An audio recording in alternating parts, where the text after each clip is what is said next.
HighBridge, a division of Recorded Books, presents The Handbook of Culture and Psychology, 2nd edition, by David Matsumoto and Hai-Sung C. Huang.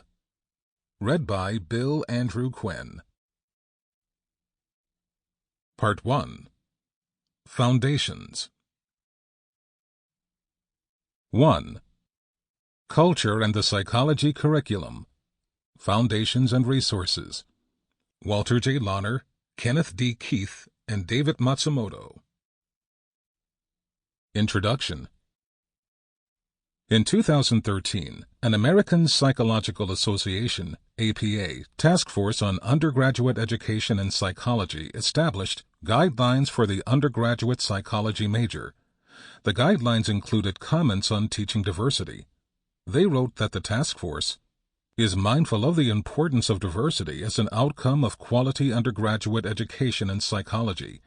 The term diversity encompasses human, socio-cultural, socio-historical, and socio-political diversity in its many forms, including race, ethnicity, gender identity or expression, sexual orientation, age, religious affiliation, health and disability status, national identity and immigration status, and social class, among other socio-cultural differences and distinctions.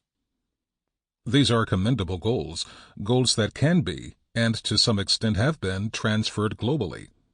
As cross-cultural psychologists, we obviously agree with them and applaud the APA's intentions. We belong to a growing international network of culture-oriented psychologists who firmly believe in and endorse such initiatives.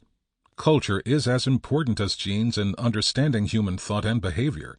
In the context of this handbook, and in keeping with the title of this chapter, we wish to suggest ways that psychology instructors might use a rapidly expanding body of information and resources in this domain to help convey to their students a number of perspectives that culture-oriented psychologists have contributed to help shape a more complete and inclusive psychology. Until the early 1970s, curricular offerings that focused on the relations between culture and psychology were rarely found in colleges and universities in the United States and, we assume, the world. Fortunately, the situation has changed substantially year by year and decade by decade. Currently, many universities offer such courses and numerous textbooks in the area have appeared. Additionally, a variety of handbooks, such as this one, now in its 2nd edition, have updated research results found in thousands of studies. Edited books have also appeared over the years, and these will be mentioned in the following sections. The 3-volume Encyclopedia of Cross-Cultural Psychology is an authoritative guide to concepts, contributors, and a specialized vocabulary. Journals such as the Journal of Cross-Cultural Psychology, JCCP, inaugurated in 1970, and Culture and Psychology have flourished. Many academic psychologists will choose one or more of these books and related sources for their courses, sometimes borrowing proven syllabi from colleagues. However, most may want to develop their own syllabi or seek additional sources of material for their own courses, perhaps for the first time. Inevitably, anyone who teaches in this area will have to deal, at least cursorily, with all of the foundational topics covered in this handbook.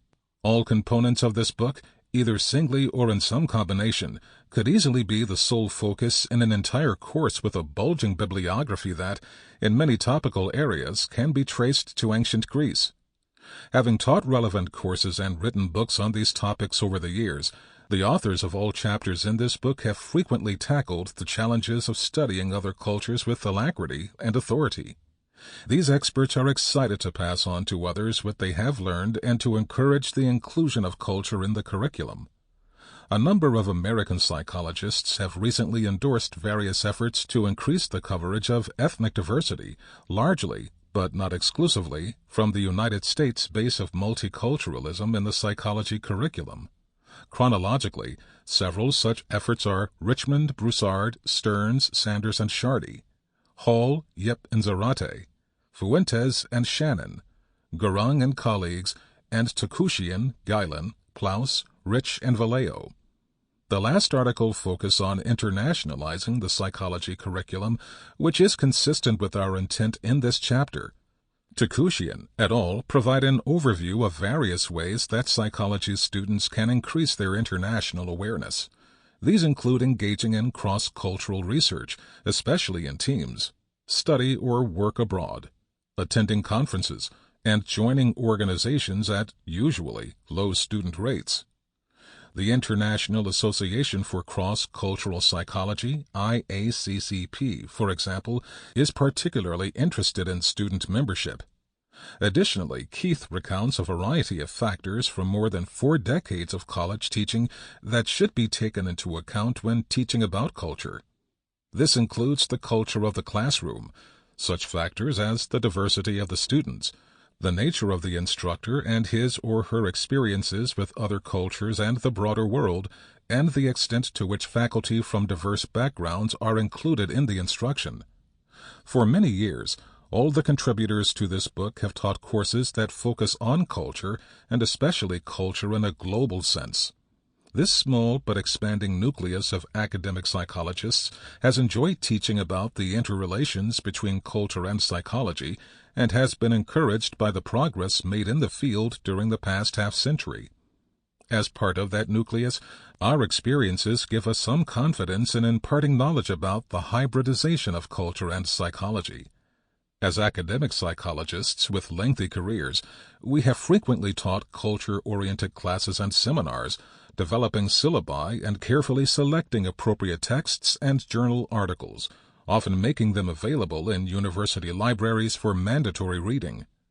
The group with which we tend to identify, the IACCP, has about 750 members from more than 75 countries. The IACCP, unlike the APA, has never developed a coherent set of guidelines for psychology education. Perhaps it should have. But, in the absence of such a mandate, we present in this chapter a perspective that primarily embodies the nature and scope of cross-cultural psychology, with questions that aid teachers of a culture-oriented psychology in framing and developing their courses. We hope to aid the teaching of a more globally sensitive psychology by providing an overview of various perspectives needed to prepare syllabi or lectures for culture-oriented classes, and by contributing to a general psychology program that can be used in a psychological curriculum. Through these efforts, we hope to provide instructors with a set of overarching guiding questions that they may address as they develop and implement courses in this area. Despite the myriad of topics that can be covered and the multiplicity of individual differences among teachers in style, pedagogy, methodology, and knowledge, we believe that all teachers need to deal with, at some level, a few questions that implicitly or explicitly frame how they understand and thus teach culture-oriented material in psychology. The 3 questions that seem to embody the main issues are: 1. What is culture? How teachers and researchers define culture will affect how they teach and study it. Definitions of culture on which all can agree remain elusive. Yet we believe that teachers and researchers need to have their own working definitions of culture and make them explicit, because these definitions inevitably influence how one thinks, studies, and teaches about culture. Descriptions of various perspectives concerning the association between culture and psychology all influence definitions of culture and are discussed later. 2. What is the relation between culture and psychological processes and behaviors? A typical way for teachers and researchers to understand this connection is that culture causes psychological processes and behaviors. This perspective tends to see culture as a macro-social phenomenon that has a top-down influence on individuals. This perspective is implied in such language as cultural influences on aggression, cognition, emotion, perception, social behavior, learning, personality, and so many other topical dimensions in psychology. Another viewpoint is of reverse causation, that individual behaviors are produced as adaptations to an environment, and culture is later extrapolated as a result of the behavioral adaptations. Yet another viewpoint is that culture and individual psychological processes mutually constitute each other in each ontology. Which perspective teachers adopt frames how they teach culture-oriented psychology. The various perspectives discussed later also reflect how the field has wrestled with this question. 3. How are human psychological processes and behaviors constituted? This is essentially the age-old nature-nurture question. Are any psychological processes or behaviors produced by an innate, biologically based source? Or are all behaviors learned in development and thus culturally constructed? If some behaviors are biologically based and some culturally constructed, which are the former and which the latter? Do psychological or behavioral universals exist, and if so, how are they constituted? We discuss later the issue of psychological universals because this issue is directly related to this question. We also provide teachers with some practical assistance. Appendix A lists and describes associations and organizations that focus in various ways on the interplay between culture and psychology. Also, Unit 11 in the Online Readings in Psychology publishes a list of academic units in numerous countries that focus on culture. The online readings contain more than 100 articles that may be found invaluable in the teaching of cross-cultural psychology. We consider these offerings to be major resources, adding to our efforts to help enrich psychology education by taking a global perspective. Our effort should not be construed as tantamount to producing a cookbook of teaching in this area. As with basic courses and lectures in any branch of psychology, there is no perfect or uniform way to teach about the myriad cultural-oriented topics and perspectives that are spread across the entire spectrum of the discipline. There is too much topical variation and too many individual differences in the styles and experiences of instructors to expect academic uniformity.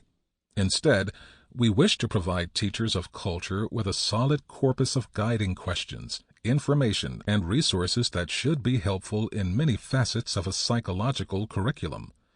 We begin with an overview and description of various approaches to understanding the relation or interaction between culture and psychology, which provides a framework for teachers to find their own answers to the 3 questions we posed earlier. The landscape of multiple culture-oriented psychologies. One way to begin to address the 3 questions posed earlier is to identify, acknowledge, and understand the various perspectives that exist regarding the admixture of culture and psychology.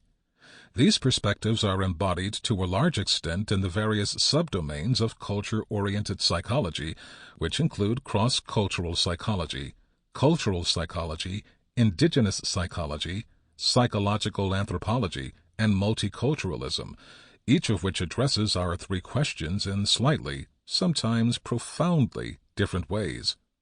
These subdomains emerged, in large part, in response to different evolutions of thought in regard to our 3 questions. We believe that teachers of a culture-oriented psychology should have a basic understanding and background of the various perspectives as they deal with the questions we have posed. Defining and discussing the various approaches that in some way involve the admixture of culture and psychology usually starts with some historical facts. Historical highlights. Beginning with its ancient roots, the discipline of psychology gradually separated from philosophy to become a respectable science. It embraced the study of a wide range of topics that touched the lives of all humans.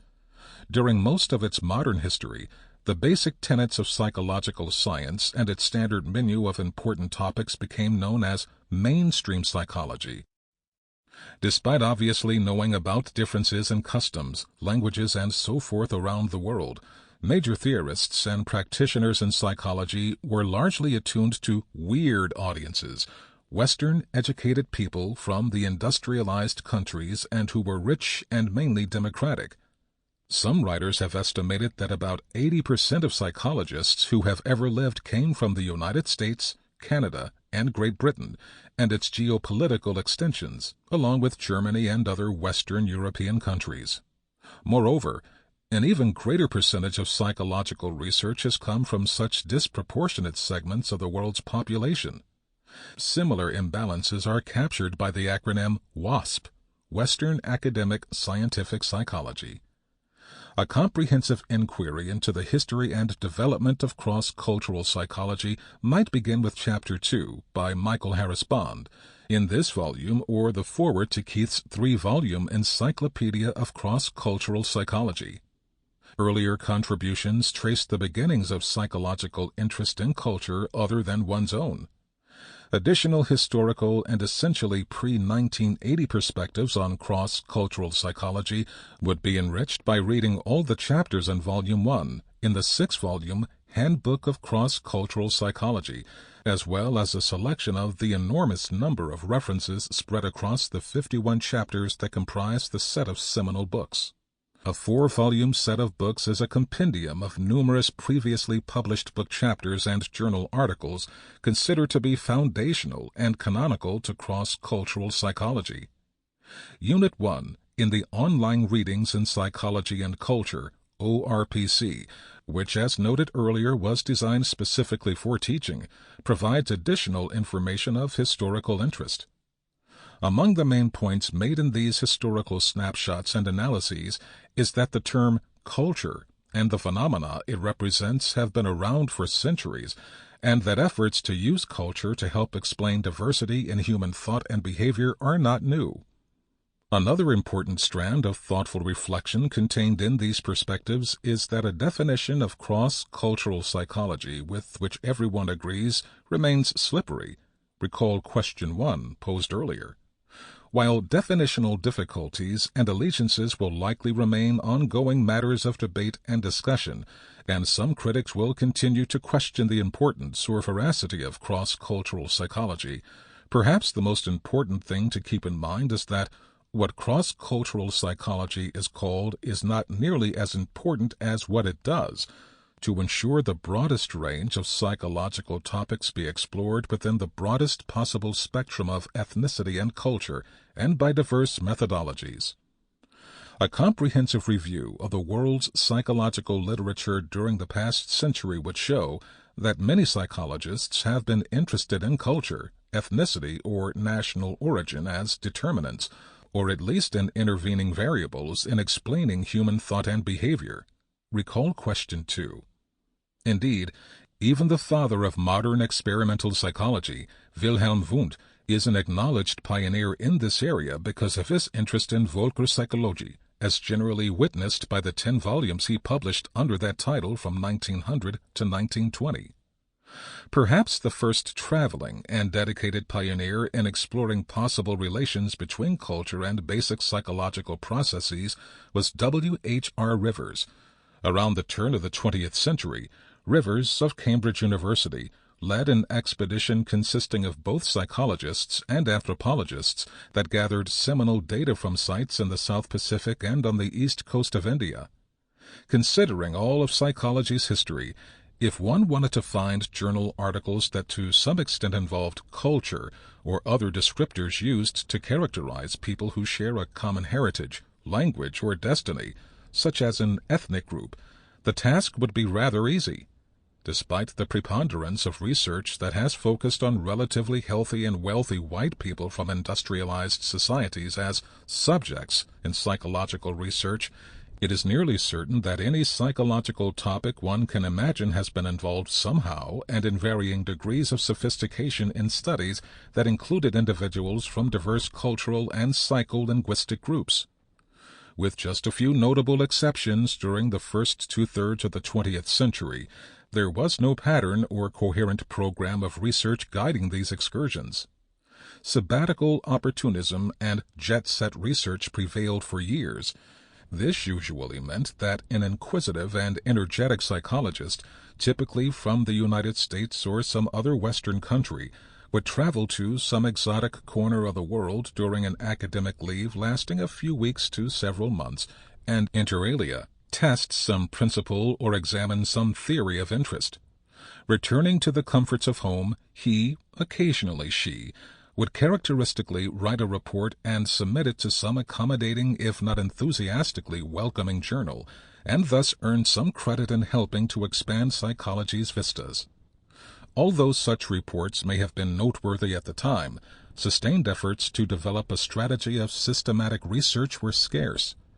There were few books on methodology, organizations of like-minded people, or other sources of support for such efforts.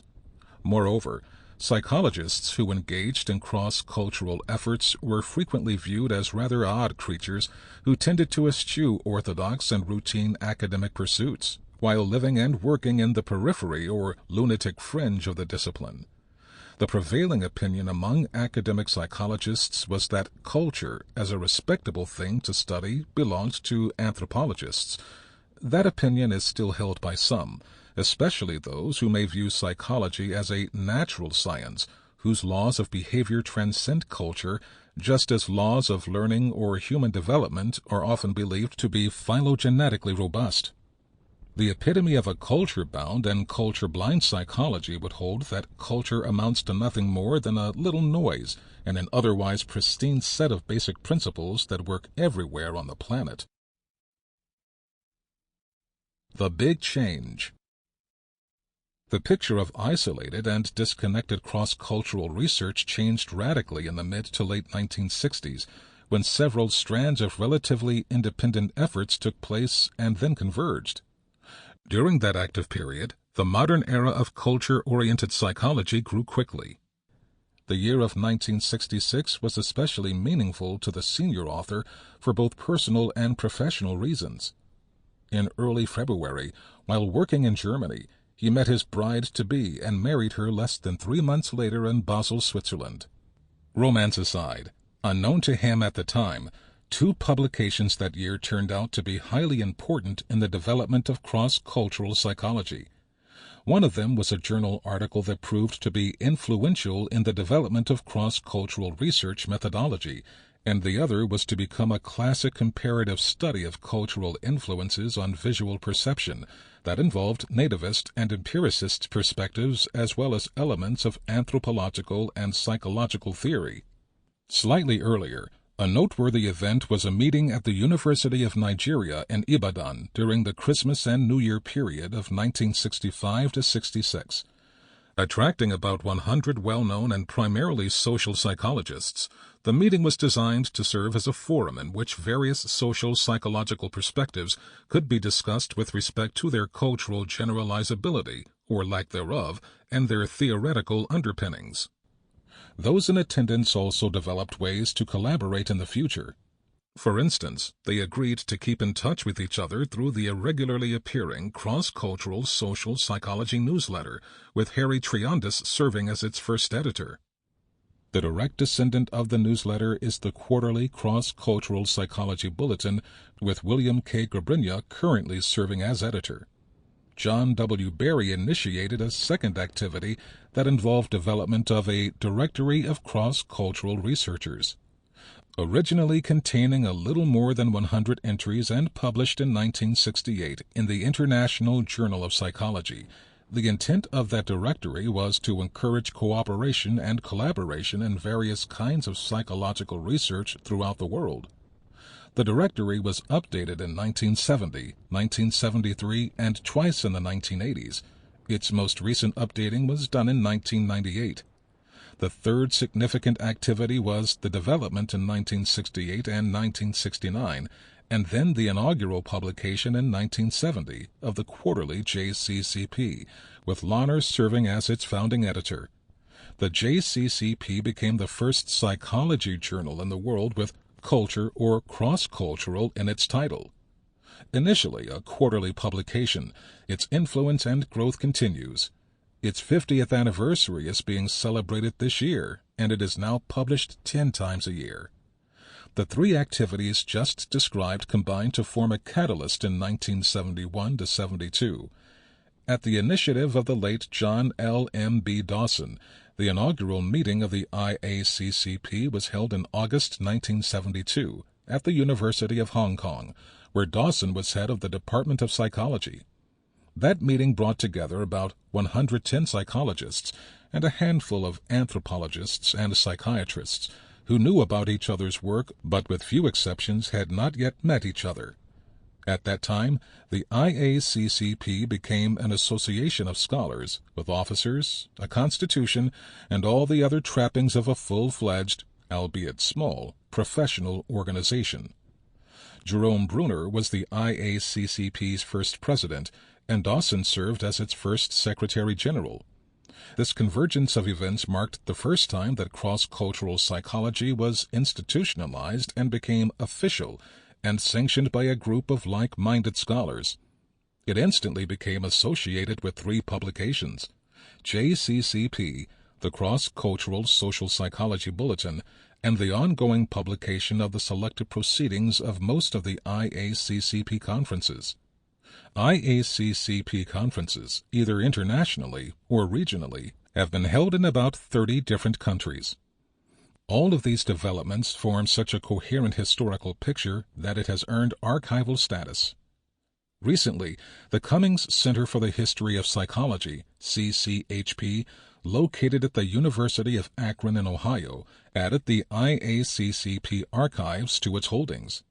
Covering a wide range of topics and historical artifacts, the center is an informative place to visit for beginning and advanced students, as well as teaching faculty.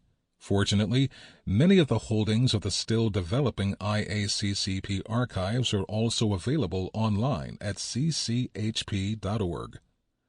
The events just described serve as a brief overview of the way cross-cultural psychology developed at the organizational level. For this volume, the more important issue concerns how the enterprise can be understood at the scientific and conceptual levels. Those levels involve an assortment of methodological and epistemological matters in an attempt to explicate culture's connection to human behavior. Recall the guiding questions posed earlier. Our attention now turns briefly to those considerations, which essentially entail multiple approaches to the psychological coverage of culture and in some ways the cultural study of psychology. At the same time, these approaches cover different perspectives in addressing the three questions posed earlier. Much greater detail appears in the chapters to follow, as well as in the other topical chapters. Cross-cultural psychology. Why does it matter? There are many reasons why cross-cultural psychology is important. Who would disagree, for instance, that learning about other cultures is of great benefit, if for no other reason than that such knowledge may prepare anyone for more effective intercultural interaction? Similarly, who would not argue that the exploration and understanding of other cultures or ethnicities is one of the hallmarks of an educated person, especially in our increasingly globalized and troubled world? Most importantly, why should psychologists not want to expand their thinking and research, thereby adding to a more solid base by consulting all that is human, which was the leitmotif accompanying the founding of the JCCP in 1970? Studying the world beyond one's borders is important in its own right and provides insight into who we are as a species in a vast universe, where we came from, and where we are going. For cross-cultural psychologists, however, the main scientific reason for the origination and continuation of cross-cultural psychology has been to extend the range of variation of psychological functioning. It has been described as psychology writ large, as it has expanded its reach throughout the world. Students need to be reminded of the limitations imposed by the fact that modern psychology is largely a Western academic affair that has basked in the glow of scientifically respectable research characterized by the legacy of logical positivism. Ultimately, the globalization of psychology is an overarching goal of cross-cultural psychology. The late Gustav Yehoda put the situation in colorful perspective when he commented on psychology's constrained borders. He said that this narrowness reminds one of Parson Thwackum and Tom Jones, Henry Fielding's humorous 1749 novel about a commoner raised among the English nobility, who said, "When I mention religion, I mean the Christian religion, and not only the Christian religion, but the Protestant religion, and not only the Protestant religion, but the Church of England." This might well be suitably transposed as, when I mention a psychological subject, I mean a subject from a Western industrialized culture, and not only from a Western industrialized culture, but an American, and not only an American, but a college student. No doubt this is unfair, reflecting as it does on the amount of work that has been done in the United States. Nonetheless, Sample complete. Ready to continue?